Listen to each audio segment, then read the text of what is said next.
Hello everyone. सो अगर आप लोगों को ये सीरीज पसंद आ रही हो तो प्लीज मुझे कमेंट करके बताइएगा जरूर। और अगर आपने अभी तक मेरे चैनल को सब्सक्राइब नहीं किया है तो प्लीज जल्द से जल्द सब्सक्राइब कीजिए। सो इसी के साथ अब हम एक्सप्लेनेशन स्टार्ट करते हैं। तो इस पार्ट की शुरुआत में हमें दिखाया जाता है कि 3 अजनबी लोग मॉल के अंदर आके मिंग की शॉप में हंगामा करने लगते हैं और चीजें तोड़ने फोड़ने लगते हैं। वो लोग वहाँ पे हंगामा करने लगते हैं और उसकी शॉप पे एक्यूजेशंस लगाते हैं कि वो फेक प्रोडक्ट बेचती है और जो कि एट द सेम टाइम काफी एक्सपेंसिव भी होते हैं और नॉर्मल लोग उसे अफोर्ड नहीं कर सकते हैं। तो ऐसी शॉप का बंद हो जाना ही ठीक है। वो लोगों को चिल्ला चिल्ला के कहने लगते हैं कि इस शॉप से कोई भी प्रोडक्ट ना खरीदे। फिर तभी वहाँ पे मिंग आ जाती है और इनकी सारी नौटंकियां देखती है। वो गुस्से में आके उन लोगों से काफी एटीट्यूड के साथ पूछती है कि आखिर तुम लोगों की प्रॉब्लम क्या है और यहाँ पे क्या चल रहा है। तो उन तीनों का जो लीडर होता है वो कहता है कि हम यहाँ पे प्रोडक्ट खरीदने आए हैं पर यहाँ पे सारे प्रोडक्ट फेक हैं और आपके रेट और प्राइसेस तो काफी ज्यादा हाई हैं। पर मिंग यहाँ पे उनकी इंटेंशन समझ जाती है क्योंकि उसे याद आ जाता है कि कल ही कुछ लोगों को उसने यहाँ से फायर किया है और इन लोगों को सामने देख के उसे याद आ जाता है कि इन्हीं लोगों को उसने फायर किया था और अब यहाँ पे ये हंगामा क्रिएट करके अपना बदला लेना चाहते हैं। तो वो गुस्से में आके उनसे कहती है कि जल्द से जल्द यहाँ से निकल जाओ वरना मुझसे बुरा कोई नहीं होगा। पर उसकी धमकियां यहाँ पे कुछ काम नहीं आती है और बल्कि उल्टा वो लोग उसे देखकर हंसते हैं। और वो बंदा मिंग से कहता है कि तुम्हारी शॉप बेकार है, इसे बंद कर दो क्योंकि वैसे भी ये ज्यादा दिन तक टिकने वाली नहीं है। तो मिंग उनसे कहती है लगता तुम लोग ऐसे नहीं मानोगे, मुझे सिक्योरिटी को ही यहाँ पे बुलाना पड़ेगा। तो वो बंदा उससे कहता है कि हम सिर्फ आपसे यहाँ पे कंपनसेशन लेने के लिए आए हैं क्योंकि हम यहाँ पे काम करते थे और आपने अचानक हम लोगों को इस जॉब से निकाल दिया। तो आपकी मर्जी, आप मुझे निकाल तो सकती हैं पर इसके बदले आपको हमें कंपनसेशन पे करना पड़ेगा। तो ये बात सुन के मिंग को गुस्सा आ जाता है और वो कहती है कि किस बात की कंपनसेशन, हाँ तुम लोग अपना काम करना अच्छे से नहीं जानते थे। और वो यहाँ पे उन लोगों की गलतियां पॉइंट आउट करने लगती है सभी के सामने। वो उस बंदे से कहती है कि तुम वही हो ना जिसे कस्टमर के सामने हमेशा छींक आती थी और ये बहाना करता था कि उसे आज वायरल फीवर है। और दूसरे बंदे से कहती है कि क्या मुझे तुम्हें कंपनसेशन पे करनी चाहिए जिसे मैंने 8 घंटे के लिए काम पर रखा है पर वो उसमें से 7.5 घंटे सिर्फ गेम खेलता रहता है।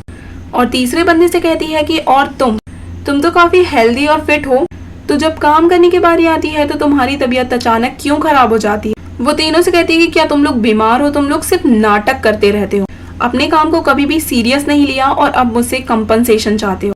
ये सब कहने के बाद वहां से वो जाने लगती है। तो उनमें से जो उनका लीडर रहता है उसे अपनी बेइज्जती बर्दाश्त नहीं होती है और वो कहता है कि तुम अपने आप को समझती क्या हो, अगर तुमने आज हमें कंपनसेशन नहीं दिया तो हम यहाँ से जाने वाले नहीं है और तुम्हारा जीना हराम कर देंगे।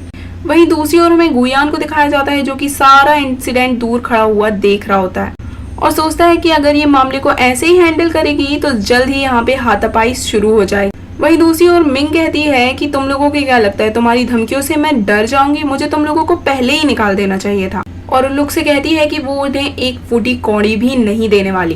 ये बात सुनकर उन लोगों को गुस्सा आ जाता है और वो उस पे अटैक करने वाले होते हैं। वो उसकी तरफ मारने के लिए बढ़ते हैं पर तभी वहां पे गुयान बीच में आ जाता है और उस बंदे का एक जोरदार पंच गुयान को लगता है। फिर इससे पहले कि कुछ और हो पाए गुयान उन लोगों को एक लात मारता है और मिंग का हाथ पकड़कर उसे वहां से भगा के ले जाने लगता है।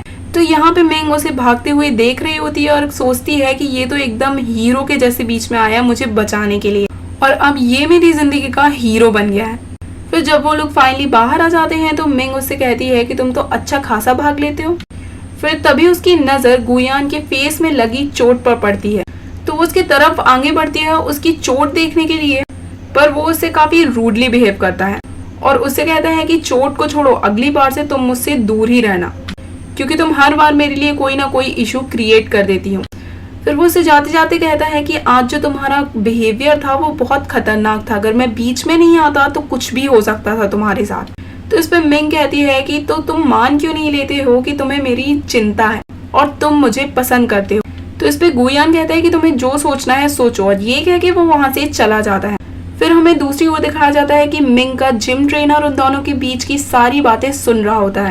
वो यहाँ पे मिंग को देने के लिए गिफ्ट भी लाया होता है और वो गुस्से में आके उसके डस्टबिन में फेंकने लगता है पर फिर वो उसे अपने ही पास रख लेता है।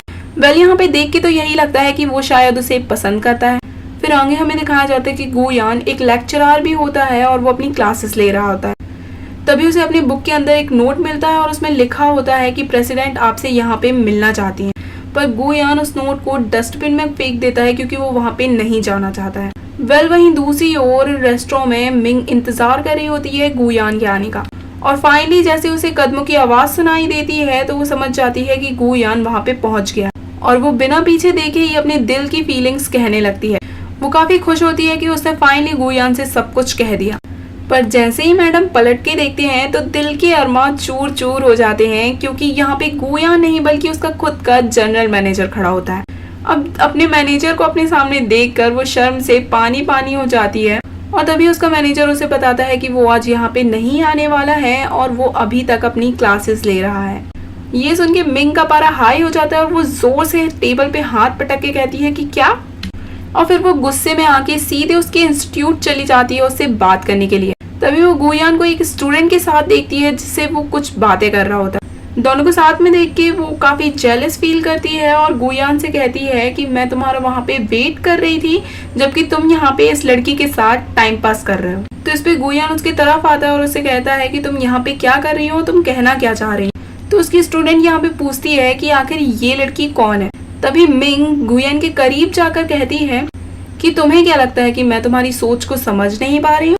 तो इस पे गुयान कहता है कि तुम्हारे कहने का मतलब क्या है। तो इस पे मिंग उससे कहती है कि तुम अपनी फीलिंग्स को इग्नोर करने की कोशिश कर रहे हो। मैं जानती हूँ कि तुम मेरे लिए कुछ फील करते हो पर तुम मुझे इग्नोर करने की कोशिश कर रहे हो। तो इस पे गुयान कहता है कि ऐसा कुछ भी नहीं है और तुम्हें वहम है। और ये कहने के बाद वो वहाँ से जाने लगता है तो मिंग उसका हाथ पकड़ के रोकती है और उससे कहती है कि तुम सही कह रहे हो। और वो उससे कहती है कि मुझे लगा कि तुम काफी बहादुर हो पर ऐसा नहीं है, तुम अपनी फीलिंग्स को क्या हमेशा के लिए अवॉइड कर पाओगे। तो गुयान उससे कहता है कि तुम पागल, और उससे हाथ झटका कर वहाँ से जाने लगता है। तो मिंग उससे कहती है कि तुम मेरे ड्राइवर बन जाओ। उसे एज अ जॉब वो ऑफर करती और उससे कहती है कि ये टीचर की पार्ट टाइम नौकरी करने की तुम्हें कोई जरूरत नहीं है। तो ये सुन के गुयान की स्टूडेंट कहती है कि ऐसा क्यों लेकिन। तो वो दोनों ही एक साथ चिल्लाकर उसे चुप होने के लिए कहते हैं।